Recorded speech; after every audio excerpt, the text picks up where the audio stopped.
વિદ્યા સરિતા સ્કૂલમાં આપ સર્વનું સ્વાગત છે। ધોરણ 7 સામાજિક વિજ્ઞાન પાઠ 12 આપત્તિ અને વ્યવસ્થાપન વિશે આજે અભ્યાસ કરીશું। સૌપ્રથમ મિત્રો આપણે જોઈશું કે આપત્તિ અને વ્યવસ્થાપન। આપત્તિ એટલે માનવ નિર્મિત આપત્તિ હોય છે અને એક છે કુદરતી આપત્તિ। આ બંને વિશે આપણે અભ્યાસ કરવાનો છે અને એ બાબતે આપણે કઈ કઈ પ્રકારની વ્યવસ્થા કરવી જોઈએ, એનું વ્યવસ્થાપન કઈ રીતના કરવું જોઈએ એના વિશે આજે અભ્યાસ કરવાના છીએ। તો ચાલો જોઈએ। તો આપત્તિ શબ્દ કાને પડવાની સાથે આપણને મનમાં ભય અને બીકનો ભાવ જાગે છે। આપત્તિને સામાન્ય વ્યવહારમાં લોકો આપદા, હોનારત કે પ્રકોપ એવા નામ પણથી ઓળખે છે। આપત્તિની સાથે વિનાશ અને નુકસાનની કલ્પના પણ આપણને આવ્યા વિના રહેતી નથી। આપત્તિના જોખમની આપણે જાણકારી ધરાવીએ છીએ। અછત અને રાહતની કામગીરી માટે, આયોજન માટે, તેના માટે કારણો, જવાબદાર, સંજોગોની વિગતો ધ્યાનમાં લેવી પડશે। આ જાણકારી આપણને બચાવ માટે ખૂબ જ ઉપયોગી છે। આપત્તિ અને વ્યવસ્થાપનના તજજ્ઞો એ આપત્તિને બે ભાગમાં વહેંચી છે। તેના પ્રકારો અને ના વિવિધ સ્વરૂપો વિશે જાણીએ। તો મિત્રો આ છે આપણે આપત્તિ અને વ્યવસ્થાપન માટે બે પ્રકારની આપત્તિ હોય છે। હવે જ્યારે કુદરતી આપત્તિ આવે છે, અચાનક આવી પડે છે, ત્યારે આપણે કેવા પ્રકારની એ કુદરતી આપત્તિ હોય છે અને કેવા પ્રકારની એ માનવ સર્જિત આપત્તિ હોય છે। તો એક તમને તફાવત પણ પરીક્ષામાં પૂછાઈ શકે, કુદરતી આપત્તિ અને માનવ સર્જિત આપત્તિ। તો મિત્રો પહેલા સૌ પ્રથમ વાત કરીએ કુદરતી આપત્તિમાં। તો કુદરતી આપત્તિમાં ભૂકંપ છે, જ્વાળામુખી છે, દુષ્કાળ છે, દાવાનળ છે, પૂર છે, સુનામી છે અને વાવાઝોડું, આ બધા કુદરત દ્વારા આપત્તિ આવતી હોય છે। જ્યારે માનવ સર્જિત આપત્તિ છે એ કોઈ જગ્યાએ આગ લાગવાની, ઔદ્યોગિક અકસ્માત થવો, બોમ્બ વિસ્ફોટ થવો કે હુલ્લડ ફાટી નીકળવા, આ બધા માનવો દ્વારા આપત્તિનું નિર્માણ થાય છે। ઉપરોક્ત ઘટનાઓના ભારે વિનાશ અને હાનિ પહોંચાડે છે। પૂર, સુનામી, વાવાઝોડું, દુષ્કાળની પૂર્વ એટલે કે કુદરત દ્વારા જે આપત્તિ આવે છે તે માનવ ઉપર છે એ એવી રીતના આવે છે જેની કોઈ પણ પ્રકારની આગાહી શક્ય નથી।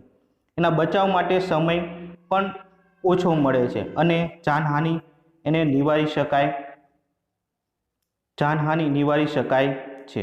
એટલે કે જ્યારે વાવાઝોડું, દુષ્કાળની પૂર્વ આગાહી શક્ય છે, પણ જ્યારે કોઈ ભૂકંપ છે એની આગાહી એ શક્ય નથી। જો આપણને આગાહી પહેલેથી જાણ થઈ જાય તો એની જાનહાનિ જે થવાનું હોય, જે નુકસાન થવાનું હોય કે પછી માનવ મૃત્યુ થવાનું હોય તો એને નિવારી શકાય છે, એટલે એનાથી બચી શકાય છે। ભૂકંપ, જ્વાળામુખી અને દાવાનળની પૂર્વ આગાહી શક્ય નથી। એટલે કે દાવાનળ એટલે કે જંગલમાં જ્યારે આગ લાગે છે તેને આપણે દાવાનળ કહીએ છીએ। એની આગ પણ ક્યારે લાગશે, ક્યાં લાગશે અને ક્યારે થશે એ આપણને કંઈ જ ખબર હોતી નથી। તેથી તેના દ્વારા આપણે એનો ભોગે છે આપણો વિનાશ થાય છે, એટલે ઘણી બધી જાનહાનિ થતી હોય છે। તેવી જ રીતના વાત કરીએ તો આવી આપત્તિ છે, અહીં કુદરતી આપત્તિ પૈકી ભૂકંપ, વાવાઝોડું, સુનામી, પૂર અને દુષ્કાળ અંગે જાણીશું। તો સૌ પ્રથમ પહેલી આપણે કુદરતી આપત્તિ વિશે અભ્યાસ કરીશું, એ છે ભૂકંપ। મિત્રો સામાન્ય રીતે પૃથ્વીની સપાટીના કંપવાને ભૂકંપ કહે છે। એટલે કે કંપન, એક પ્રકારનું વાઇબ્રેશન જ્યારે જમીન લે છે ત્યારે આપણે એને ભૂકંપ કહીએ છીએ। આ ઘટના માટે પૃથ્વીના પેટાળમાં થતી ભૂગર્ભિક ક્રિયાઓ જવાબદાર છે। એટલે કે પૃથ્વીના પેટાળના નીચેનો ભાગમાં જે પ્લેટો હોય છે તે જવાબદાર છે અને જે ક્ષેત્રોનું નબળું પૃષ્ઠ ધરાવે છે તે ભૂકંપની સંભાવના વાળો વિસ્તાર ધરાવે છે। એટલે જે જમીનનો ભાગ જે છે, ભૂભાગ છે, પૃષ્ઠભાગ છે એ નબળો હોય છે ત્યાં ભૂકંપ આવવાની શક્યતા વધી જતી હોય છે। ત્યારબાદ વાત કરીએ કે આવા સંભાવનાવાળા વિસ્તાર હોય છે અને આ વિસ્તારોમાં અલગ અલગ તારવી શકાય છે। આપણે ઘણી વખત સરકારી આંકડાઓ કે મેપ દ્વારા એને જાણી શકીએ છીએ। ભૂકંપની ચોક્કસ આગાહી શક્ય નથી કે કેટલા વાગ્યે આવશે, ક્યારે આવશે અને કયા સમયે આવશે। તેથી જ્યારે આ આપત્તિ આવે છે ત્યારે જાનમાલની ભારે ખુવારી વેઠવી પડે છે। આપ જોઈ શકો છો કે આ મકાનો છે એ પડી ગયેલા છે। તો અહીંયા તમે જોઈ શકો કે આખા ચિત્રની અંદર ઘણા બધા લોકો દટાઈ જાય છે અને મૃત્યુ પણ પામતા હોય છે। તો એની સારવાર અચાનક કરવી ખૂબ જ મુશ્કેલ પડતી હોય છે। હવે વાત કરીએ ભૂકંપના સમયે રાખવાની સાવચેતી।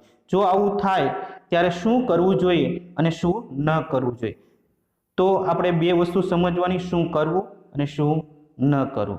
તો પહેલા સૌપ્રથમ વાત કરીએ કે શું કરવું જોઈએ, તો વર્ગખંડમાં પાટલી નીચે બેસી જવું। જ્યારે ભૂકંપ આવે તો જો શાળાનું વર્ગખંડ હોય એની જે બેન્ચીસ હોય છે તેની નીચે બેસી જવું જોઈએ।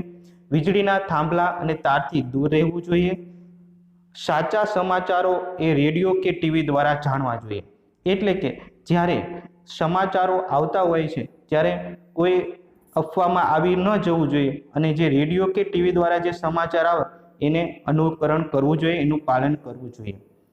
ત્યારબાદ વાત કરીએ શું ન કરવું જોઈએ, તો કે રઘવાયા થઈ બૂમાબૂમ ન કરવી, ખોટી ચીચાચીસ કે રાડારાડ ન કરવી જોઈએ।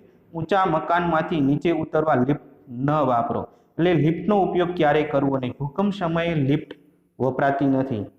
ખાતરી કર્યા વિના ઘરમાં ગેસ કે વીજળીથી ચાલતા ઉપકરણો ચાલુ ન કરો, એટલે કે પહેલા ખાતરી કર્યા વિના કોઈ પણ પ્રકારની વીજળીથી ચાલતા ઉપકરણો ચાલુ કરવા જોઈએ નહીં। ત્યારબાદ વાત કરીએ કે ગુજરાતમાં આ રીતના છે એ 4 ઝોન ભૂકંપના દર્શાવેલા છે।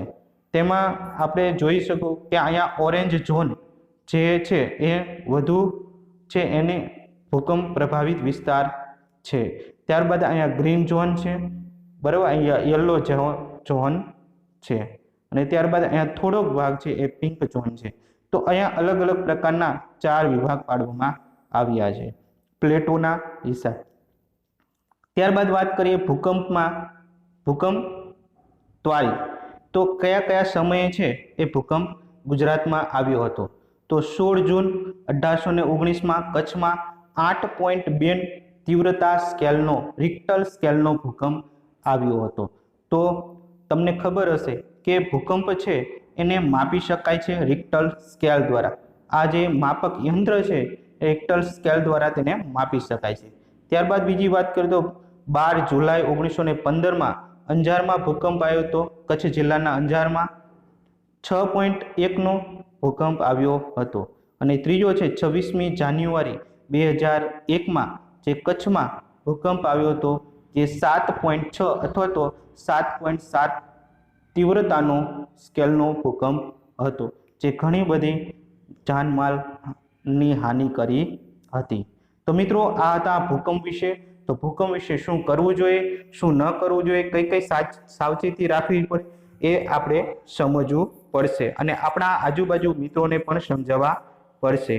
ત્યારબાદ વાત કરીએ મિત્રો, આમાંથી ઘણા બધા પ્રશ્નો પૂછાતા હશે એટલે ત્યારે તમારે એ બધા પ્રશ્નો પાકા કરી નાખવાના છે કે કયા કયા શું કરવું જોઈએ, શું ન કરવું જોઈએ, ભૂકંપ માપવાના સાધન અને એના સ્કેલ વિશે જાણવું જોઈએ। ત્યારબાદ આવે છે વાવાઝોડું। આપણે વાવાઝોડું વિશે સમજશું કે વાવાઝોડું છે એ તમને ખબર હશે જોરથી પવન ફૂંકાતા હોય છે, તો વાતાવરણમાં હવાના દબાણ સર્જાતી અસમતુલાની પરિસ્થિતિ પ્રચંડ વાતાવરણમાં તોફાનો ઉદ્ભવે છે તે વાવાઝોડું કે ચક્રવાત એવા નામે ઓળખાય છે। તેને આપણે ચક્રવાત પણ કહીએ છીએ અને વાવાઝોડા નામે પણ ઓળખીએ છીએ। તો આ એક વ્યાખ્યા થઈ વાવાઝોડાની। આ તોફાનો વાતાવરણીય પવનો જે વિસ્તારમાં ત્રાટકે છે ત્યાં ભારે તારાજી અને વિનાશ સર્જે છે। ભારતમાં પૂર્વ તટ અને મલબાર તટે, ગુજરાતમાં કચ્છ અને સૌરાષ્ટ્રના કિનારે તેનો ભારે વિનાશ અસર અનુભવાય છે। એટલે કે જ્યારે વાવાઝોડા આવે છે જ્યારે ગુજરાતમાં અને ભારતના પૂર્વ તટ ઉપર, ત્યારે કચ્છમાં અને સૌરાષ્ટ્રના જે દરિયા કિનારો છે કે એની આજુબાજુ વિસ્તાર છે ત્યાં પણ ખૂબ જ છે એ વાવાઝોડાની અસર થતી હોય છે। ત્યારબાદ વાત કરીએ કે વાવાઝોડા સમયે રાખવાની સાવચેતી. મિત્રો આ પણ તમારે ધ્યાન રાખવાનું છે કે વાવાઝોડું થાય કે પવનના સુસવાટા ફૂલ પવન આવતો હોય, પવન વેગ ખૂબ જ સ્પીડમાં હોય, ત્યારે આપણે વાવાઝોડા પહેલા કઈ કઈ સાવધાની રાખવી જોઈએ, વાવાઝોડું જ્યારે શરૂ હોય ત્યારે કઈ કઈ સાવધાની રાખવી જોઈએ, અને વાવાઝોડા બાદ આપણે કયા કયા કાર્ય કરવા જોઈએ. તો આ સંપૂર્ણ માહિતી આ કોષ્ટકમાં આપેલી છે, આપ જોઈ શકો છો. તો અહીંયા આપણે થોડીક બાબત સમજી લઈએ કે વાવાઝોડા પહેલાની વાત આપણે કરવામાં આવે તો વાવાઝોડાના સંભવિત વિસ્તારોની વિગતો ચોક્કસાઈથી પહેલા જાણી લો કે કયા કયા સમયે અને કઈ જગ્યાએ વાવાઝોડું ત્રાટકવાનું છે. તંત્રની સૂચના મુજબ સ્થળાંતરિત થઈ જાઓ. તંત્ર એટલે કે સરકારી આંકડાઓ જે પ્રમાણે કહે છે કે ભાઈ આ જગ્યાએ કે આ જિલ્લામાં કે આ તાલુકામાં ખૂબ અસર થશે, તો ત્યાં તંત્ર દ્વારા કે સરકારી ટુકડીઓ દ્વારા છે એને એલર્ટ કરવામાં આવે છે, તેને સાવધાન કરવામાં આવે છે. દરિયાની નજીક નીચાણવાળા ક્ષેત્રોમાં હોય તો ત્યાંથી દૂર ઊંચાણવાળા વિસ્તારોમાં જતા રહો. તો આ પણ ખાસ ધ્યાન રાખવાનું છે. અને ખાવાની વસ્તુઓ, ટોર્ચ, પીવાનું પાણી, કપડાં, રેડિયો વગેરે જરૂરી જે વસ્તુઓ છે એને તૈયાર કરી લો, જેથી કરીને ઘરની બહાર જ્યારે આપણે નીકળીએ અથવા તો સુરક્ષિત જગ્યાએ જ્યાં પહોંચવી ત્યારે આપણે ખાવા પીવાની વ્યવસ્થા છે એની અગવડ ના પડે.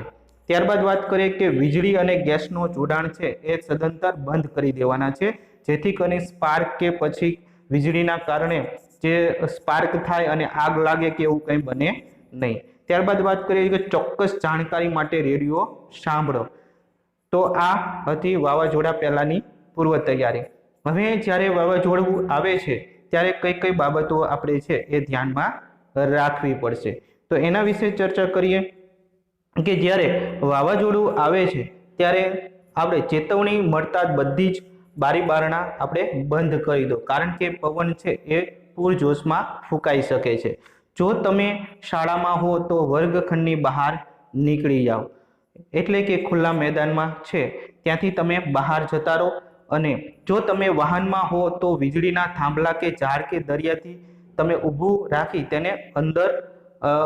તેની અંદર રહો, એટલે કે તમે વીજળીના થાંભલા કે ઝાડ કે દરિયાથી દૂર તમારે રહેવાનું છે, જેથી કરીને તેની અસર ન્યૂનતમ બને. ત્યારબાદ વાત કરીએ કે બચાવ માટે ઊભા કરાયેલા આશ્રય સ્થાનમાં વ્યવસ્થાપકોની સૂચનાઓ ચુસ્ત પાલન કરો. જે બચાવ માટે જે ઊભા કરેલા આશ્રય સ્થાનો છે જે સરકાર દ્વારા વ્યવસ્થા કરવામાં આવતી હોય છે, બચાવ પક્ષ દ્વારા જે ટુકડી દ્વારા, તેના દ્વારા છે એ આપણે દૂર જગ્યાએ જતું રહેવાનું છે અને એ પ્રમાણે જ્યાં વ્યવસ્થા કરવામાં છે ત્યાં રહેવાનું છે.